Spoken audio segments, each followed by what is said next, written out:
This is a fan-generated show. If you would like to support us, please go to jamieglazov.com and also don't forget to subscribe to our YouTube channel.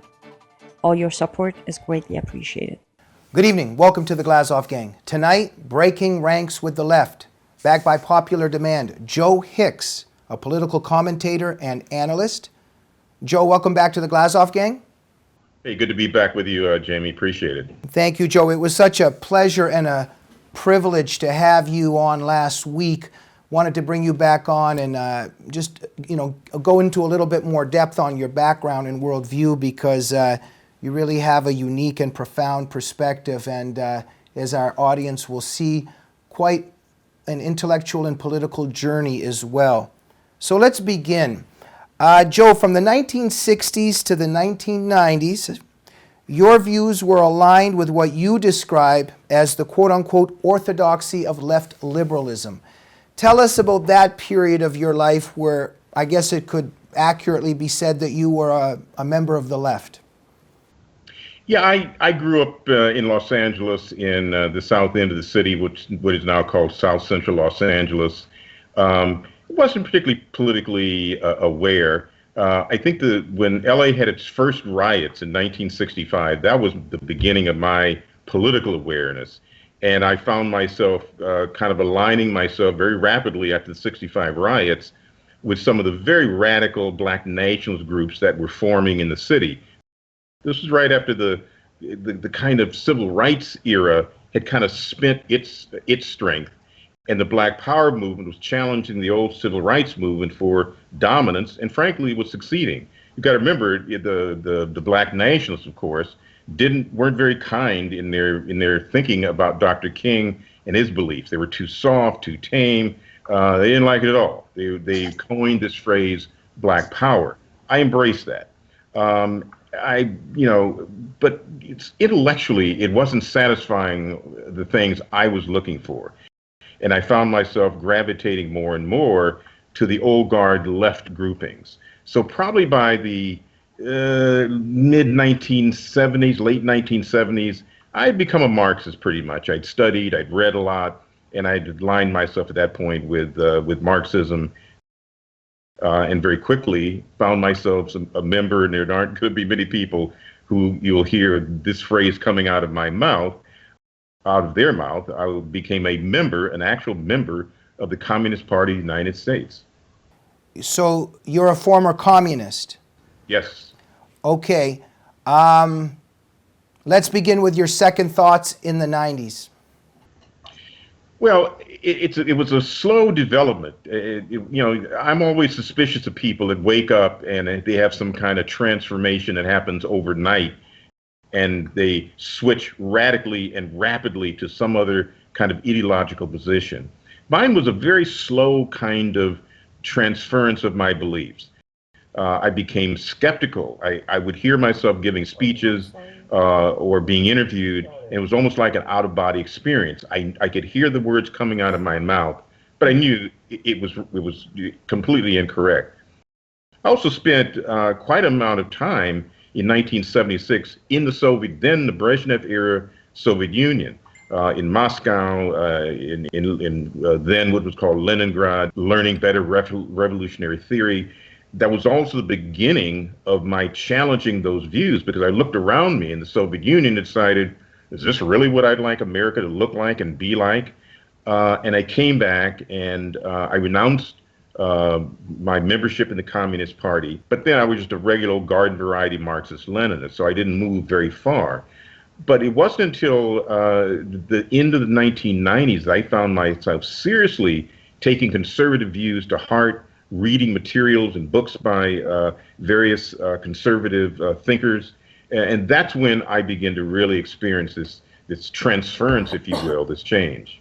Joe, thank you. Just, if you could, I want to ask a few quick questions and brief answers, if you could. Who were some of the communist figures that you admired during the communist stage? I mean, did you like Stalin, Mao, Pol Pot? How radical were you? I was probably more the kind of classic Stalinist. We didn't like the Maoists. We were always in some kind of intellectual battle with the Maoists. So I was probably more kind of a classically styled, kind of Stalinist believer. And the 20th Party Congress and Khrushchev's revelations, the Gulag Archipelago, that had not influenced you at all? You were blind to that? I knew about it, but these are the kind of things we would dismiss very conveniently and say there's a lot of propaganda by the West. It didn't really happen, or if it did happen, it happened to a much lesser degree. And these were enemies of the state that frankly needed to be eradicated anyway. That was our way of dealing with it in a very clinical kind of way. Okay, now, Joe, when you returned to the United States, you ultimately resigned from the Communist Party. Was there one particular incident in your mind where you remember that really was a turning point, or it was just a kind of accumulation of things?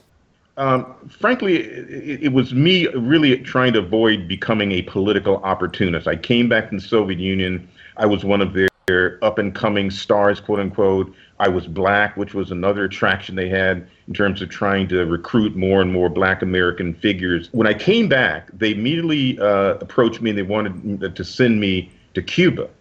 Now, what's wrong about going to Cuba? Great rum, sandy beaches. But I thought very long about that, and I decided I did not want to get caught up again in being an operative of them. And that, in fact, caused me to speed up my process of leaving, because I didn't want to go knowing I no longer had that kind of allegiance to what they were all about. Joe, is there any feelings of guilt or shame or embarrassment or anything like that still when you look back at having been involved in this particular ideology and movement?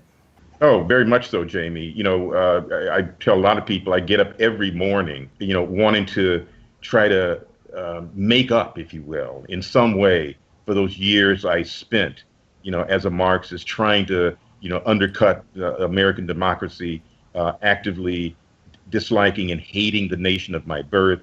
I feel very badly about that, and still do at this point. What does Whittaker Chambers' Witness and David Horowitz's Radical Son? I'm sure that those books speak to you in the sense of your own journey and how they so honestly discussed how they left the faith. Yeah, it had a big impact on me once I opened myself and began to read critics of the Soviet Union and critics of communism, critics of Lenin. I mean, all those kinds of things, coming to grips with the millions and millions of people that are dead because of this particular kind of ideology. Yeah. That weighed very heavily on me once I finally developed a full-blown critique of Marxism, of Marx himself, of the Soviet Union, of all the other kind of communist regimes, and realized, the only word I can use is how evil they in fact were. Joe, I know that this takes volumes and every individual is different, but there's quite a bit about the believer that yearns towards worshiping at the altar of totalitarianism.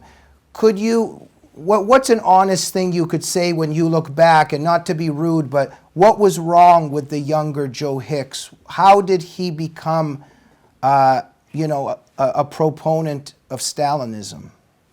Well, looking back at how I came to politics, which was through the kind of politics of black victimization as a black nationalist, angry that I thought that still enough had not been done for black Americans. And then looking around the world and saying, well, who are those regimes? What are the belief systems that, fought for the little guy, that fought for oppression, that claimed that they were all for minority rights? Those people at that point in my life turned out to be the answers that I found for myself at that point, ironically, was in Marx and Marxism and communism. They were the revolutions in Vietnam. They were the revolutions in Cuba. They were the growing revolutions all throughout Africa that were led by Marxists. And I went, that's where I need to be, because that's the people fighting the kind of oppression that I thought was something that bedeviled people, quote, of color all around the globe. So it was an easy way, and I was too lazy intellectually to really challenge that at that point in my life. Yeah, because thank you, Joe. And it's fascinating that, when one thinks through, even when you look around at even the 20 people that when you look at the human condition, to actually believe that you can create utopia on earth where everybody will be the same and equal, it's actually laughable that at any time we could ever have believed such a thing. Well, look at the Bernie Sanders millennials that are Yeah. still supporting that and see nothing wrong in socialism and find it to be something laudable and something that they would like to see happen here. But you're right. It is a search for some utopian answer, and there is no such thing as a utopian world. Yeah. Thank you, Joe. Now, just at the risk, I didn't mean to be rude or picking on you at all. It just this is such an important subject. But having said that, now as also a person whose family escaped from the Soviet Union, and my family was, were dissidents, my dad and mom, and so I've dedicated my life to fighting the left. And so, having said that, how much admiration I have for a person like you that had the courage and nobility to take the road less traveled. Because, Joe, it is very terrifying to be a member of the left, to be a communist, and to leave. Because the left is very unforgiving. You have to sacrifice your entire identity. You have to reinvent your whole social community. You're going to lose all your friends, how you see yourself. I mean, this is a very scary thing. Where did you get the courage to do this? Well, once I had made that intellectual decision, that because I've always thought of myself as a truth seeker. What are the real answers about the human plight, and what can actually answer the kinds of things that humanity needs? So when I made that choice, it was an easy choice because I did believe that I'd chosen finally the right course. But of course, I pose people like myself and David Horowitz, of course, pose a very interesting dilemma for the left because we know them. We know their arguments. We know everything about their tactics. We know all of that. So it's very difficult for them to confront people like myself and David and others who have, turned our back on the orthodoxy of the left and made a whole new path, and in fact have stayed political to struggle against them because they have no answer for what we know and how we present that. Well, they do have an answer, calling you lots of names, I'm sure. Joe, did you lose a lot of friends at that time? Did you lose a community? Was it painful to you? It really wasn't. I mean, some of those people I gladly gave up association with because I no longer believed what they believed, and I could not fit into the world, nor could they fit into mine because I was now actively struggling to eradicate their ideas from the minds of Americans. Mm-hmm. So I quickly made peace with that, but I did, in fact, obviously lose a lot of friends, people who were associates. But, if that means you accommodating those ideas in some way, and it's interesting because the left doesn't ever allow themselves to incorporate people who take their ideas on. There's no give there at all. It's not as if they can listen to the ideas and you can engage in a conversation, a debate about those ideas, because they don't want that debate. These are true believers. Right. Joe, who were some authors, some books on the conservative end that had an impact on you and influenced you onto your conservative journey? I remember reading Hayek and being radically altered by reading those books and some of the other economic giants of that period. I also had a lot of just personal exchanges. People like Ward Connerly, when I was in fact still in 1996 trying to find ways to accommodate my rapidly shrinking leftist beliefs, and I struggled against his California state proposition to eliminate racial preferences. And Ward and I became very good friends and still are friends. And just my association with him really helped me walk my way through a lot of the cul-de-sacs of leftist thinking. So a lot of my transference, coming into contact with David and knowing that there were people like him. I remember reading, forgot the name of the book. One of Radical David's Son?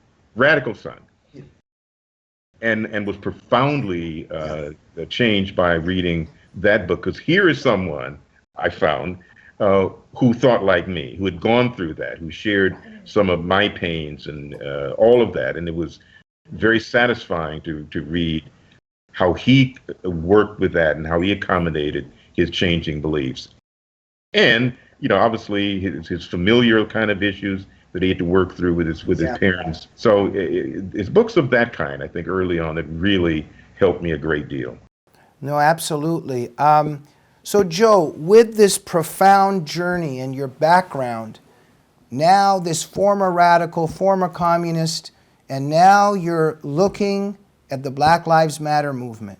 If people who say that America is a racist country or one of the most racist countries in the world and the police are the enemy, etc., etc., etc., tell us what your perspective is just on that whole Black Lives Matter issue. Well, here's an organization, if you want to call it an organization. It's a very loose-knit kind of structure that is based on a mythology that America is a horrible place, that racism hides around every corner, still bedeviling the lives of Black Americans, that cops get up in the morning looking to harm and seeking out Black people to harm and or kill. This is all racial mythology, and there's a great deal of that. We saw, just because I'm trying to track with these conventions, and I was just watching these women called the Mothers of the Movement that Hillary Clinton invited up on stage. And I'm thinking, that's really interesting. So they invite these women who are basing their views of America on a racial mythology, yet never reached out to try to invite the loved ones of the police in Dallas and or Baton Rouge who were shot down simply because they were cops, and in many of them because they were white and they were cops. So it is an organization that I think is extremely dangerous, and I think it's something that we're going to have to combat in this nation. Otherwise, the nation racially is going to be at a crisis stage if we don't combat the ideology of these people in the most direct kind of way. Thank you, Joe. So we're out of time. With all of your background and who Joe Hicks has become today, let's end with this, under a minute if you can, even though it should be an hour. What does Joe Hicks have to say to Americans, to our audience? What are the central 2-3 ideas that you bring to the table that you think are vital to get across? That we live in the most magnificent country on the face of this earth. And I get up every morning to combat the people who I see as America haters, people who hate their country. I know what that feels like. But I think we have to in fact, understand just how amazing this nation is and how we have to fight very hard to preserve what it is, which is why I'm a conservative, because I think we need to preserve what's very special about this nation and to struggle against those who would diminish it and change it in a way that would make it no longer be America. And Joe, I myself would say that Obama and Hillary are two people that do hate America. And a lot of people are uncomfortable with people that say that, but, oh, they love in America, but they love the America that they want to build on the one that they want to destroy. What would be your thought on that? Well, they present themselves as radical, but it only takes a cursory search of their history, their Alinskyite roots, to quickly reveal who they are. I've never read anything where either Hillary or Obama have renounced those. I publicly renounced leftism in all that means. I've never read anything where they've ever renounced those beliefs. So they present themselves as moderates, yet every day they do things to try to subvert the very essence of what this nation is. And it's incredible that, even when somebody raises Alinsky, like Ben Carson did recently, almost the entire population or people, American citizens, they don't even know what he's talking about. It's incredible that reporters in the media never interrogated them even once on where they stand on Alinsky, and they were both Alinsky followers. Well, the problem is, of course, the left comes out of leftist schools of journalism that are leftist inspired, with professors who are leftists, with administrators who are leftists. So we've got a slew of journalists now who write for the New York Times, write for all of our major American newspapers, populate ABC, CBS, NBC, CNN, and perhaps even at Fox News. So they're sympathetic to the kinds of ideas that are espoused by Hillary Clinton and Barack Obama. So they're not going to challenge that because they share those beliefs. So that's part of our struggle, is to deal with the media and sort of unmask, if you will, them to the American population, to let them know, just picking up the morning newspaper, they're getting in many ways indoctrinated by the very things they read and hear on television and radio. Absolutely. Joe Hicks, what an honor and a pleasure to have you on the Glazov Gang. Thanks so much for sharing your profound intellectual and political journey. Well, Jamie, appreciate you having me back on. Thank you. And we hope you'll come back on soon. Thank you, Joe. To the audience of the Glazov Gang, if you like this show, please remember we are a fan-generated program. Go to jamieglazov.com to support the show, and make sure you are subscribed to the YouTube channel of the Glazov Gang. We'll see you soon. Good night.